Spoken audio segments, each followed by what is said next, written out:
Hey, Bill, what day is it? Hey, gang. Welcome back to Hey, Bill, what day is it? Oh, no. She didn't do it again, did she? Oh. Eileen, what did the note say where I told you what this week's subject was? National Desert Day. Although, I admit that sounds kind of weird. Look at the sheet again. How do you spell desert? D-E-S-E-R-T. Okay. How does the note read? D-E-S-S-E-R-T. Right. Uh-oh. I'll be right back. Okay. Well, if you've been watching many of my videos, you know the only thing I love more than my sweets is my spelling bee first round loser sweetie. Obviously, I'm not alone, at least the sweets part, because every October 14th, people around the country indulge in National Dessert Day. Celebrated by way of the local bakery, Grandma's House, or a chocolate shop. Speaking of chocolate shops, there's one in Hico, Texas called the Wiseman House Chocolates that I can personally recommend. Now, for the record, I will mention several specific places today that provide fabulous desserts, and I want you to know that I get no compensation for any of it, not even a discount or a close-up parking space.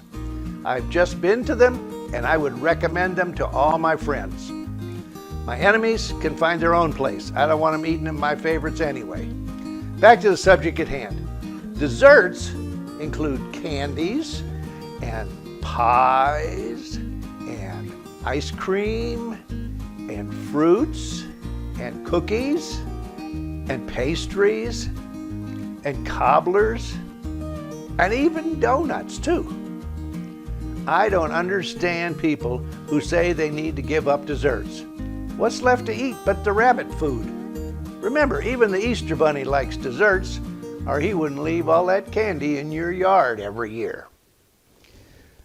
The very first desserts required minimal effort or preparation, since ancient cultures were more focused on the nutrition in foods to survive. Also, the range of desserts was greatly affected by what was available in that region. There were a lot of fruit-based desserts in the tropical regions. Chocolate became a delicacy in Central and South America. Rice items in Asia and most of Europe and North America kept to basic flour desserts. Over the years, desserts have changed from a bowl of mint candies or nuts or canned peaches to complex soufflés and multi-layered cakes. In modern culture, there are definitely many more options available in desserts. There are so many choices to cover for this week that I'm going to have to move pretty quickly to cover it all in a 12-minute video. So I think we should break this topic into categories. First is cake. This category is extremely broad in itself. You've got everything from chocolate or devil's food to fluffy white angel food cake. Shortly after I was married, I found my lovely wife in the kitchen crying. When I finally got her to calm down, she said that she was sorry, but she just couldn't cook like my mother did. I told her that was one of the reasons I married her. My mom's cooking left a lot to be desired, except for her chocolate cake. Nobody in Chesterfield, Missouri could make a better scratch chocolate cake. Eileen's cakes are getting a lot better, and you can tell I obviously like the rest of her meals too. I tell people they should always go for the healthier foods. When I'm on my health kick, I eat only carrot cake. That's a vegetable, isn't it? My wife actually likes fruit cake. Do you know fruit cake is actually pretty good with a big dollop of whipped cream on the top? Plus, ice cream does wonders on any cake. These options are endless. We also have a variation on cake with cheesecake. I've seen them plain. I think they call that New York style. Some are covered in cherries, strawberries, blueberries, and even chocolate. I never passed one up. They even tell me there's a turtle cheesecake. Not sure how that tastes, but I know I could outrun a turtle even after Thanksgiving Day feast. I think the most decadent cake I've had is the German classic Schwarzwälder Kirschtorte, or Black Forest cake. I had this special treat a few years ago as we traveled through the Black Forest in Germany. All you have to do is look at the picture of this culinary marvel and you'll gain 5 pounds. How about pie? Now, you've got a lot of choices here as well. I love chocolate pie, or coconut cream pie, piled high with fluffy meringue. The taller the better. Now, I know you won't believe this, but it's the honest truth. My wife loves Bush's pinto bean pie. Her brother talked her into trying it when he took us to Dandridge, Tennessee, about 32 miles east of Knoxville. If you ask them real nicely, they'll even give you the recipe, or you could go online. Unlike their beans, it's not a secret recipe. She's actually made it herself several times. Now, much closer to home, we sometimes go for a drive just to get some of our favorites. If you live in Texas, you simply must go to the Koffee Kup Diner in Hico. They have the tallest pies I've ever seen, and the selection is outstanding. This isn't a typical biker place, but you'll always find lots of Harleys and Yamahas parked outside. Another great place for pie is the Chisholm restaurant in Godley, Texas. Yes, it is right along the Chisholm Trail. And no, they don't drive cattle through there anymore. I guess another version of a fruit pie is a cobbler. It's just square instead of round.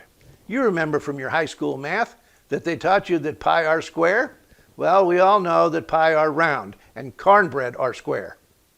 If you go to Europe, you can find shops that sell all kinds of desserts that I can't even pronounce. Here's a picture of a bakery in a train station in Germany. Would you look at that?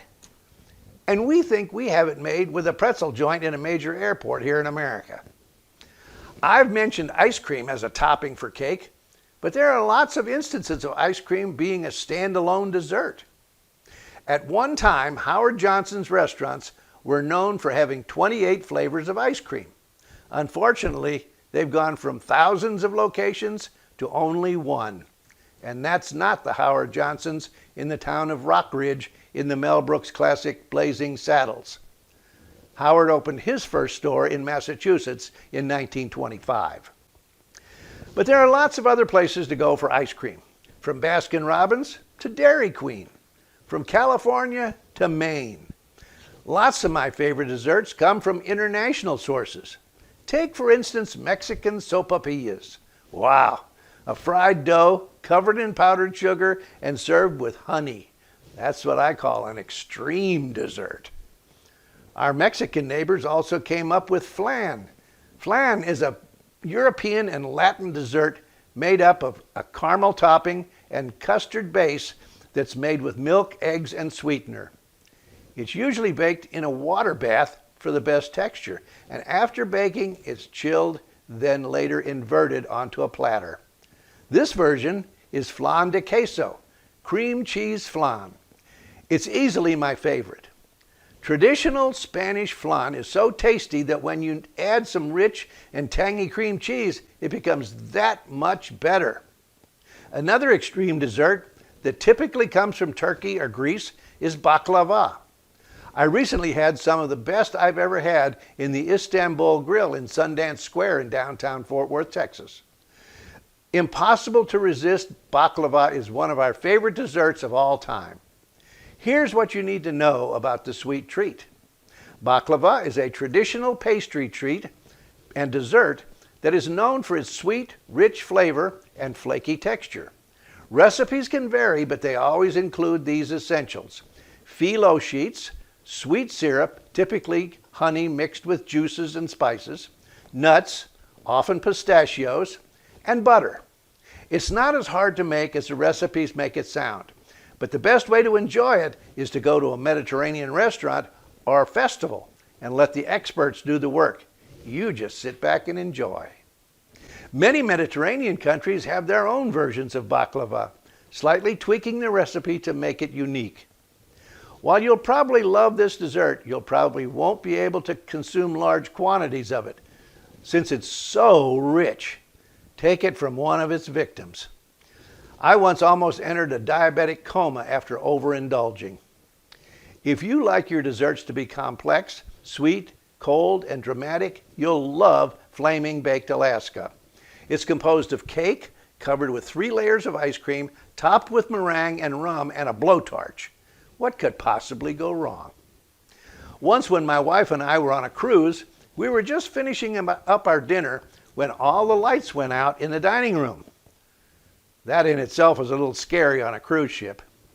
Then suddenly the light from the fixtures was replaced by the illumination of Flaming Baked Alaskas strategically placed throughout the dining room. Now I love my desserts, but sudden darkness replaced by flames while on a ship at sea is just a little out of my comfort zone. One of my wife's favorite sayings is, "Life is stressful. Stressed is just desserts spelled backwards. So eat dessert first." As Irma Bombeck remarked, seize the moment. Remember all those women on the Titanic who waved off the dessert cart. Throughout the year, we see seasonal desserts. As we near the holiday season, the flavors change. For some, the taste of gingerbread or fruitcake may come to mind. Others will pull out recipes handed down for generations. Pecan and pumpkin and apple pies come to mind. Other rich desserts round out the dessert table too. Flan, tarts, and everything with maple glaze. We love them all and can't seem to get enough of them. Your relationship with Jesus Christ is like that. We all know that our main problem is sin, and sin is what stands between us and eternity in heaven. The fact that all of that can be forgiven by God seems too good to be true, but it is. He sent his son Jesus to die on the cross to pay for all of our sin. When we give our sins to him and receive his forgiveness, we know he will always be there for us. Jesus is definitely who you just can't get too much of. I'm Bill Wasore, and this is Hey Bill, What Day Is It? Go ahead and indulge in all the sweet forgiveness that only Jesus can provide for you. Take your fill and have a really triumphant day.